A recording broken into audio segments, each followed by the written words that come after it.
আলহামদুলিল্লাহ ওয়াসসালাতু ওয়াসসালামু আলা রাসূলিল্লাহ। শাওয়ালের ৬ রোজা, এটা কি রমজানের যে ফরজ বাদ যায় এটার পূর্বে রাখা যায় কিনা, কাজার পূর্বে রাখা যায় কিনা, এটা উত্তর দুইটাই মত আছে, কিন্তু শক্তিশালী হলো যে এটা সময় থাকলে এটা পরে রাখা।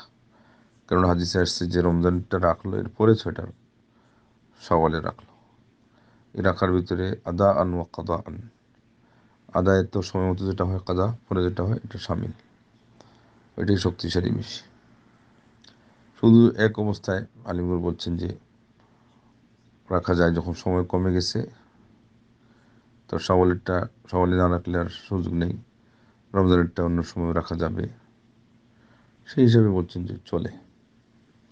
আর কেউ বলছেন যে ওই সময়ও কাজার নিয়ত করবে মূল, আর সেই সাথে শাওয়ালের সওয়াবের যদি নিয়ত যুক্ত করে ওটার অধীনে, তাহলে কাজার কাজা এবং নিয়মতান্ত্রিকভাবে হয়ে গেল, আর নিয়মতান্ত্রিকভাবে হওয়ার পাশাপাশি সওয়াবও হওয়ার আশা পেয়ে গেল।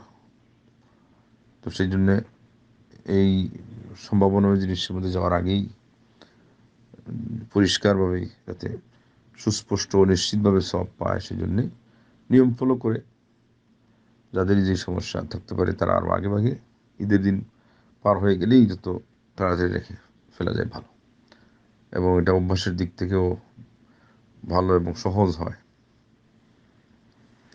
রমজানের শিডিউল অনুযায়ী একটা শিডিউলে থাকে, অনেকের কিছুদিন ছুটিতেও যায়, এসব দিক থেকেই রমজানটা আগে কাজা করে নেওয়াই ভালো।